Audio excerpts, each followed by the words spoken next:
Bet the Breeders' Cup with the DRF app. The Daily Racing Form app is a highly rated, powerful tool that makes handicapping and wagering fast and easy, putting you in position to win big at the races. Register today to double your first deposit up to $250. Get the DRF app now.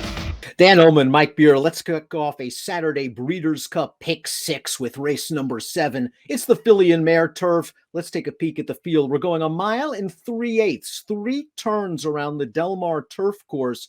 Obviously, again, for fillies and mares, $2 million is the purse. As usual, we have a strong contingent of European raters, including last year's winner, the number 12, Audarya. Now, when Audarya won at Keeneland last year, Mike, she had the benefit of Lasix and a shorter distance, 1 mile and 3/16. Do you think she's a 1 mile and 3/8 kind of horse? I think that's a fair question. Obviously, being drawn to the far outside didn't help her either, because at the end of the day, Dan, when she won last year, in a bit of an upset too, at a pretty big price, not only did she get a perfect trip, it kind of feels like she was facing a field that was a little bit weaker than this one. Going to Vegas, the number 1 figures to be maybe the controlling speed of this race. She's won her last 3 for trainer Richard Baltus, 2 of those races coming at Del Mar, and she got a grade 1 last time out in the Rodeo Drive. Let's watch Going to Vegas's performance. She got to the lead, she backed down the pace, and she is going to hold on for the win. Dog Tag, who's also in this race, will end up running 3rd. Big step up in class for Going to Vegas, but her speed makes her interesting. Yeah, stepping up, I guess, at the right time, probably in the best form of her career. She's won 3 in a row, including a couple of graded races. But man, talk about getting 3 perfect trips in your races. I mean, 3 absolute perfect trips, winning those races. I guess that's a positive for her, though, Dan. She's drawn to the inside with tactical speed, so she'll probably get another good trip here. Pocket Square was a Group 3 winner in France for Roger Charlton in 2019. She has now acclimated nicely to the United States for Chad Brown. She's won her last 2 starts, including this edition of the Athenia at a very short price. This race 1 mile and 1/8 at Belmont, and Pocket Square just cruises up alongside and draws away in the stretch. She was very impressive in this race. I think the distance is a bit of a question, though. She's going to have to stretch all the way out to 1 mile and 3/8, but she has some ability. Yeah, she's definitely got a little bit of talent. This was just a situation, both this race and her allowance win at Saratoga, just situations where they just found great spots for her. These were not good, they weren't strong fields. She did what she had to do. The distance is a question, and the class is a question as well, Dan. Chad Brown's run her in 2 grade 1s so far this year. She wasn't close to good enough either time.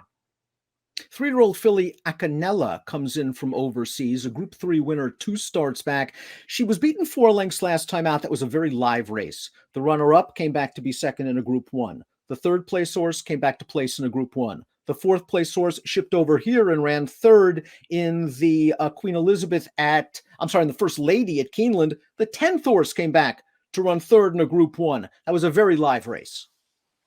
It was a very live race. She was cutting back to 1 mile in that spot and trying to make up ground while in tight all through the stretch. I mean, she had so many things working against her there that it's a pretty easy race for me to excuse for her. I thought she ran way better than it may look on paper when she won that Group 3, 2 starts back, going a little bit longer, made an early move into that race and kept going through the stretch. I feel like, Dan, especially based on her pedigree and the way she runs, she has been crying out for more ground her whole life, and she's finally getting it here. I don't know if she's good enough. I think she does have to improve to beat this field, but I think she's a real player in this race. I think conventional wisdom is going to indicate that the 4 Rougier, well, maybe last time was the time. Over heavy ground, yeah. She was 22-1. She seemed to relish that soft going at a big price. She swung to the far outside in the stretch, and she grinded it out. I'm kind of thinking that maybe she's also improved a little bit when they've stretched her out in distance, because going into that last race, 3 very close finishes. She'd been there in all of her races, so she has some form. She has a bit of a kick. I just am a bit concerned about if she can equal her last race over firmer going. Yeah, I have the same concerns that you do. I really like her last few races. I think she's run really, even in the losses, Dan, she ran really well. In those close finishes, got the job done last time. I think the distance is okay for her. I wonder if she really prefers cutting the ground.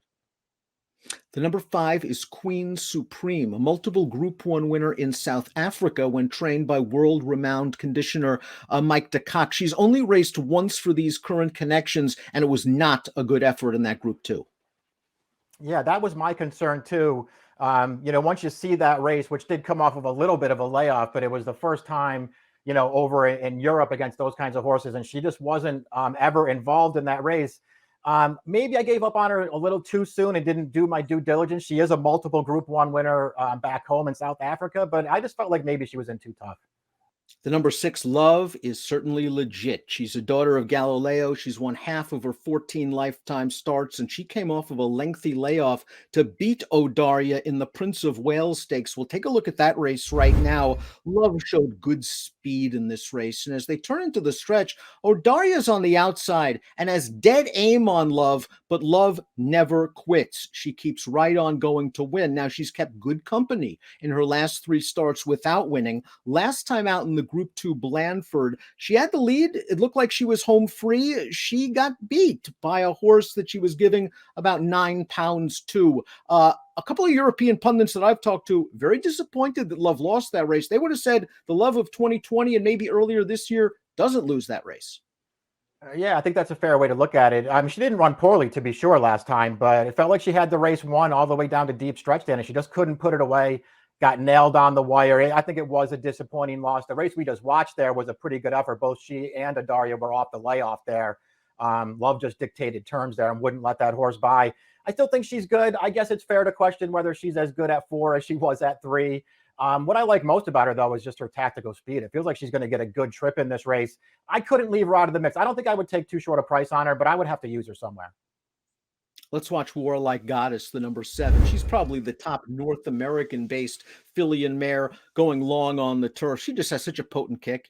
And in this race, the Flower Bowl, she actually broke very well. She settled inside and was pulling a bit, passing the stands the first time. But once you see she gets out into the clear, she's way too good for these horses, including the 3rd place finisher, My Sister Nat.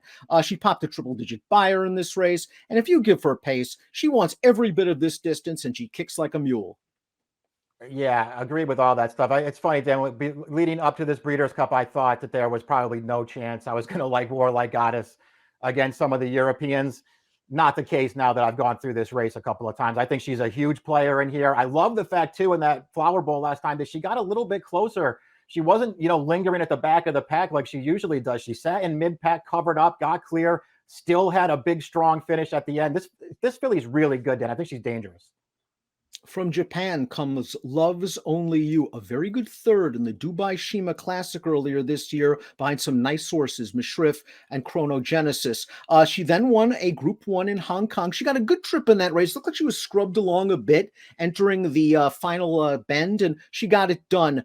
Last time out in the Sapporo Kinen, she caught a very hot horse. So Dashi was, I believe, the champion 2-year-old filly of 2020 and won the Japanese 1,000 guineas this year. Now, so Dashi hasn't gone on since that race. Not many of those horses have. The 9th place finisher from that race came back to run 2nd in a Group 2. Love's Only You is talented. She has international experience. She obviously handles a ship. She's been here and she's worked at Del Mar. I think if the Japanese Raiders this year, she might have the best chance.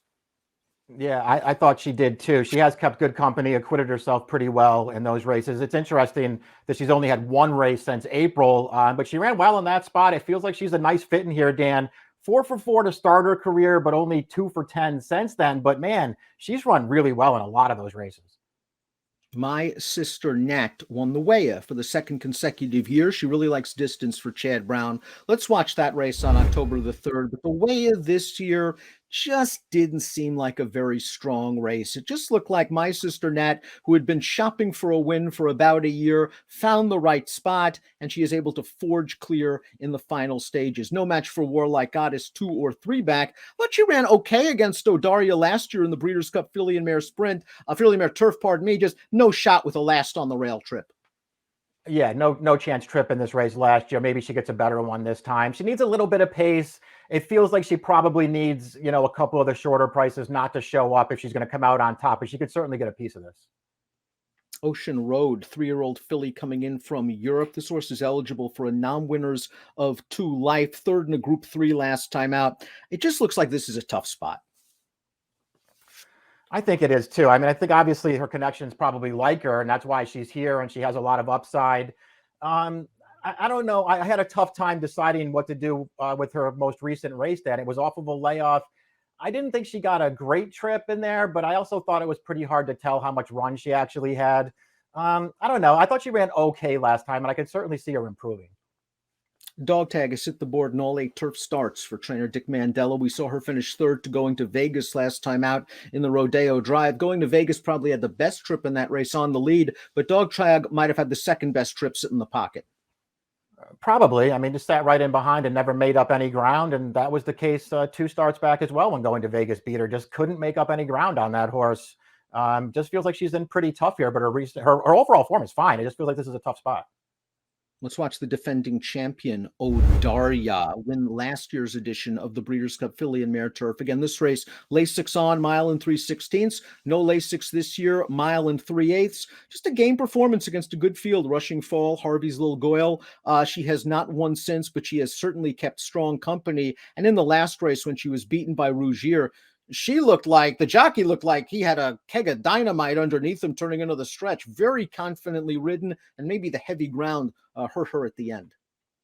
Maybe it did. That was a very strange race because you're right. Very confident ride into deep stretch, and then she just came up completely empty at the end, and the top 3 ran right by her in there. Her form's good this year. I have no knocks on her. I just feel like this is a tougher race than it was last year, and she didn't draw well. Let's take a look at our top picks for the Breeders' Cup Filly and Mare Turf. We're both going with European imports. Acanella stretching out in distance could be key, Mike. This horse is going to be a very, very good price. Yeah, I just kind of talked myself into her, Dan. The more I looked at her races, the more I feel like she's really underrated. I think she has a good amount of talent. I think she ran way better than it looks in that tough matron last time, going a distance that's way too short for her. They're going to stretch her out here and take a shot. She's going to be a price. I take a little bit of a stab with Rougier, who's been in very, very good form, beat Audarya last time out, but a horse that's going to need some pace and race luck from the back of the pack and is going to have to reproduce her yielding and heavy turf form on firm. 3-7-6-8 for Mike, 4-6-7-12 for me. It's the Grade 1 Breeders' Cup Filly and Mare Turf on Saturday at Del Mar. Good luck.